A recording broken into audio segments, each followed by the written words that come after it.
In some way, I think they are enjoying our pain, or they're in pain themselves, and they know no other way of how to deal with. For the family of Emmett Till, every time one of the markers memorializing his tragic death is vandalized or damaged, it's like pouring salt in an open wound, says Till's cousin, Ollie Gordon.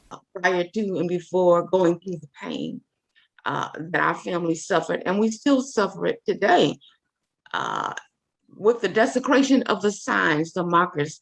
That's a realistic memory of what happened to our family, to Emmett. On August 28, 1955, in Money, Mississippi, Emmett Till, a 14-year-old Chicago boy visiting relatives in Mississippi for the summer, was kidnapped from his relative's home at night, beaten, brutally murdered, and thrown into the Tallahatchie River by several white men after he reportedly whistled at a white woman at Bryant's grocery store. The woman's husband and his half-brother would be tried for Till's lynching, and even though the all-white jury returned a verdict of not guilty, Till's death became a seminal moment in the civil rights movement. On the 66th anniversary of Emmett Till's death, the Emmett Till Interpretive Center tweeted, "One of the markers placed in front of Bryant's Grocery in Money, Mississippi is missing. It appears to have been hit by a vehicle and removed." We've never had a sign that's been accidentally vandalized or taken down. These have always been intentional by folks who want to erase this history. Patrick Weems is the executive director of the Emmett Till Interpretive Center. He says since 2008 and the election of Barack Obama, Emmett Till signs and markers have been repeatedly vandalized, and one of the signs was shot at hundreds of times. That sign is now on display at the Smithsonian National Museum of American History in Washington, D.C.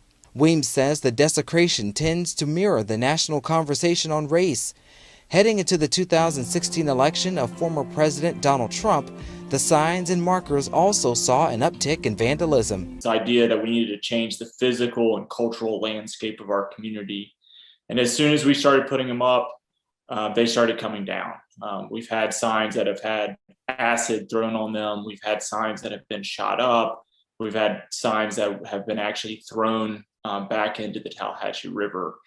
And so it's been a continual struggle. Lamerchi Frazier is the education director at the Museum of African American History in Boston.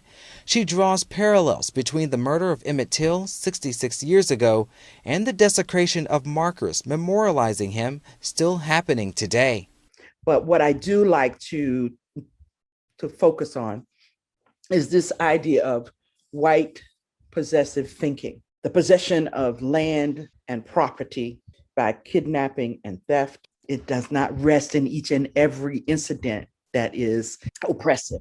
It rests in foundational thinking about how these things can be done and not be checked. But I think her bravery in opening that casket and say, look, world, this is what happened to my son because of how people think here in America. Frazier is referencing the decision of Emmett Till's mother, Mamie Till, to leave the casket open at his funeral on September 6, 1955, so the world can see his mutilated body. Historical markers are set up throughout Mississippi, commemorating the people and places in the state that played a role in the civil rights movement.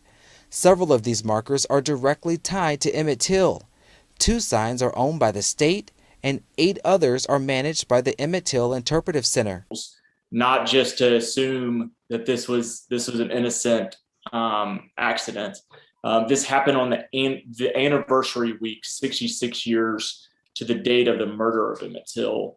None of our signs have ever been accidentally knocked down. The Emmett Till Interpretive Center and the Till family are pushing to have the markers become part of the National Parks Registry, where they would be federally protected, and would-be perpetrators of vandalism and desecration could face federal criminal charges. To me, as we keep Emmett's legacy alive, and we never want the world to forget, because we don't want it to be forgotten, then they are on a mission to make sure that this pain is penetrated more in depth. Reporting for Atlanta Black Star, I'm Cavante Smalls.